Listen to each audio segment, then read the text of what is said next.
Welcome to VSBM channel. VSBM channel subscribe பண்ணாதவங்க subscribe பண்ணிக்கோங்க. பக்கத்தில் இருக்கிற பெல் பட்டனை கிளிக் பண்ணி பாருங்கள்.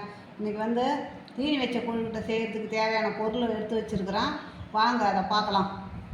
இப்போது அரிசி மாவு இதால் ஒரு கப்பு எடுத்துருக்குறேங்க. வீட்டிலே அரைச்ச மாவு தான் இது, கடையில் வாங்கின மாவு இல்லை. கடலைப்பருப்பு ஒரு 150 கிராம் அவிச்சு எடுத்து வச்சுருக்கிறேன். தேங்காய் ஒரு மூடி திரி வச்சுருக்கிறேன். வெல்லம் எடுத்து வச்சுருக்கிறேன். ஏலக்காய் தூள் எடுத்து வச்சுருக்கிறேன். இப்போ வாங்க நம்ம வந்து தேங்காயை முதல்ல வதக்கிக்கலாம். தேங்காயை வதக்கின்னு இந்த தீனியை ரெடி பண்ணிக்கலாம். வாங்க, அடுப்பு பற்ற வச்சுட்டேன். இப்போ கொஞ்சமாக நெய் ஊற்றிக்கலாம்.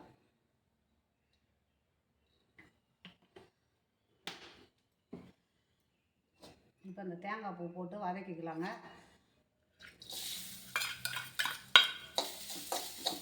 இது நல்லா வதங்கணும்.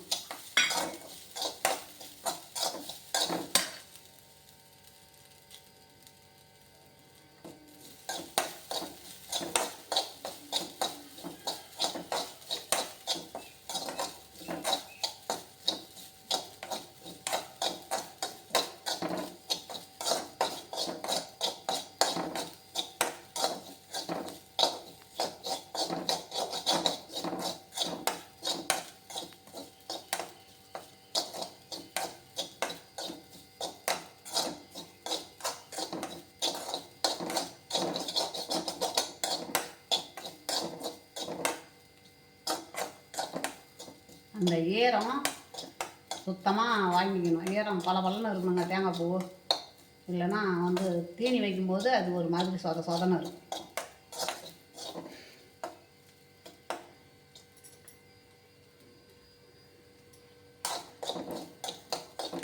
இந்த அளவுக்கு போதுங்க. இதுலேயே இருக்கட்டும். கடலைப்பருப்பு போட்டுக்கலாம். கடலைப்பருப்பு ஒன்றும் பாதிமாக தான் இருக்கணும்.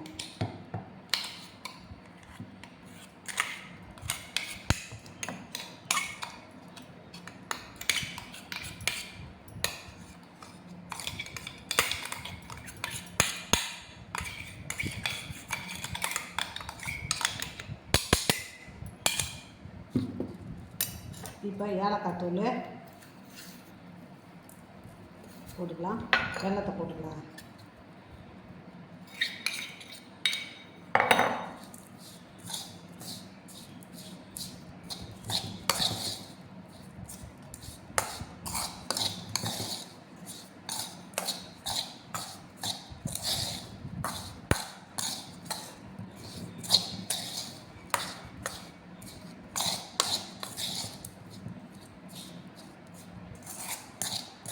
இது இப்படியே ஆறட்டும்.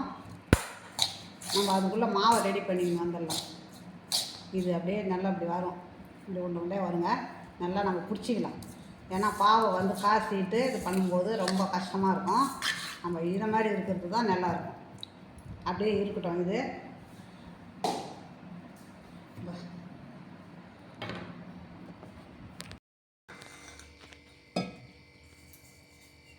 இப்போ வானலை வச்சுட்டேங்க. வானலை வச்சாச்சு. இதால் ஒரு கப்பு மாவு தான். இதெல்லாம் 2 கப்பு தண்ணி ஊற்றிக்கணும். 1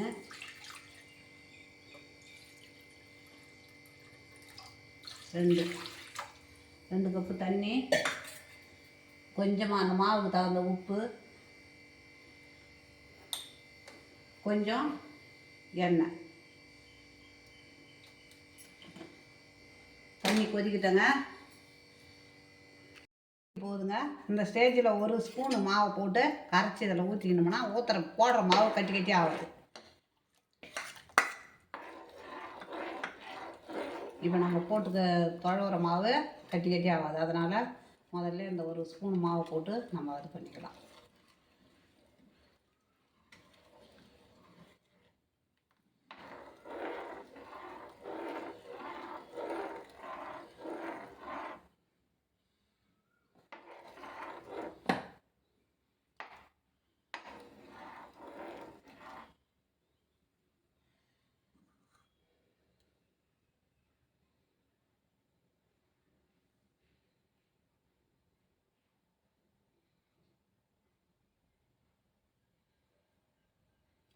தண்ணி கொதிக்க போகுது.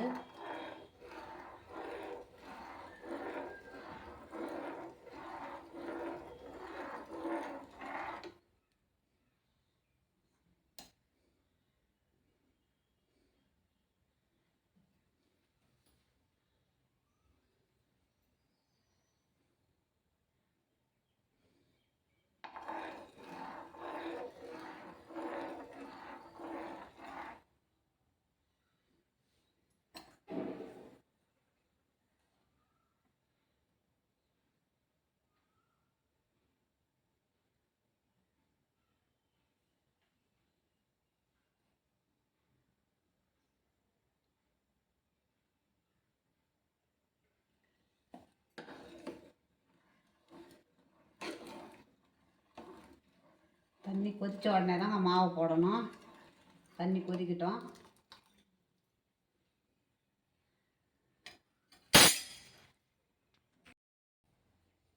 கொதிக்குது பாருங்கள். இப்போ மாவை போட்டுக்கலாம்.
இந்த மாதிரி நல்லா மாவை இங்கேயே ஒன்று சேர நல்லா பண்ணிக்கலாம்.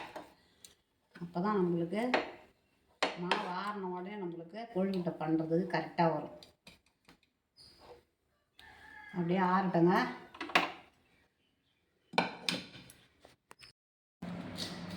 இப்போ கொஞ்சமாக மாவு எடுத்து இப்போது வெத்தலை வச்சுருக்குறேன் பாருங்கள்.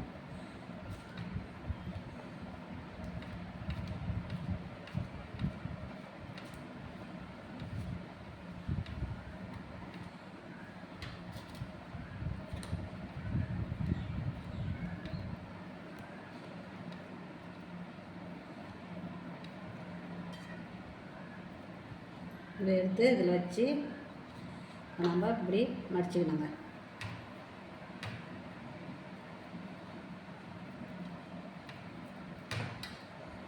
இதே மாதிரி தான் எல்லா வெத்தலையும் நம்ம இதே மாதிரி தான் செய்யணும்.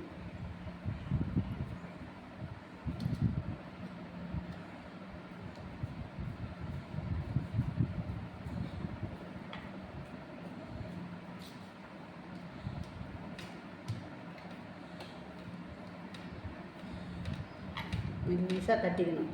நம்ம கையில் கொழுக்கட்டை தட்டும்போது எவ்வளோ மெல்லிசாக வருது, அதே கணத்துக்கு தான் நம்ம தட்டிக்கணும்.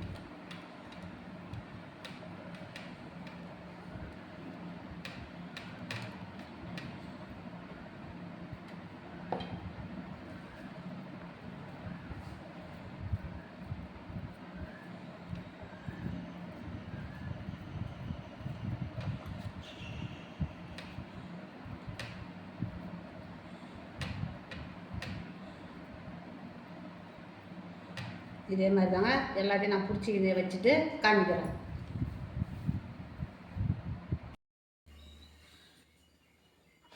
இப்போ கொழுக்கட்டை பிடிச்சாச்சுங்க. நம்ம வந்து இப்போ வாழை இலையில் பிடிச்சிருக்கிறோம். அதே மாதிரி பச்சை பனைமாட்டையில் கூட பிடிச்சிருக்கிறோம். ஆனால் வெத்தலையில் நம்ம கொழுக்கட்டை பிடிச்சதே இல்லை. அதனால் இன்றைக்கி நான் வெத்தலையில் பிடிச்சிருக்கிறேன்.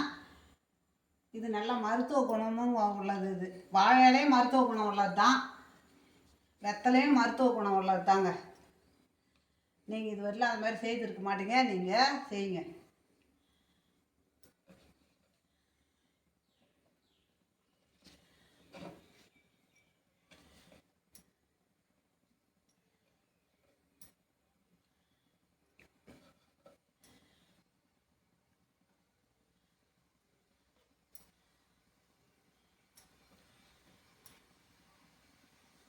இந்த மாதிரி நம்ம ஆவியில் செய்து சாப்பிட்டா நம்மளுக்கு உடம்புக்கு எந்த நோயும் இருக்காது.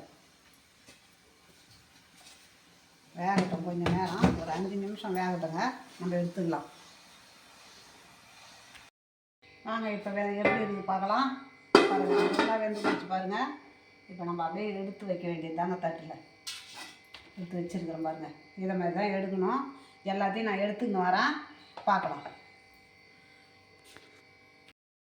இது மாதிரி வெத்தலை மடி கொழுக்கிட்ட நீங்கள் செய்யாத இருந்தீங்கன்னா இதே மாதிரி செய்யுங்க. நம்ம வாழை இலையிலையும் செய்திருக்கிறோம், அதே மாதிரி பனைமட்டையிலையும் செய்திருக்கிறோம். வெத்தலை மடி கொழுக்கிட்ட இது வந்து செய்ததில்லை, நானே செய்ததில்லை, நான் இன்றைக்கி தான் செய்திருக்கிறேன். நீங்கள் அது மாதிரி செய்யாத இருந்தீங்கன்னா இது மாதிரி செய்யுங்க.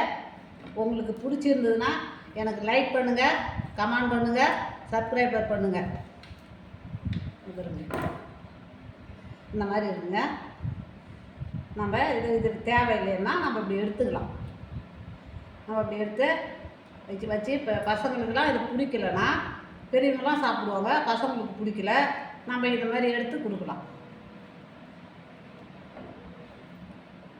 நீங்களும் இதே மாதிரி செய்து பாருங்கள்.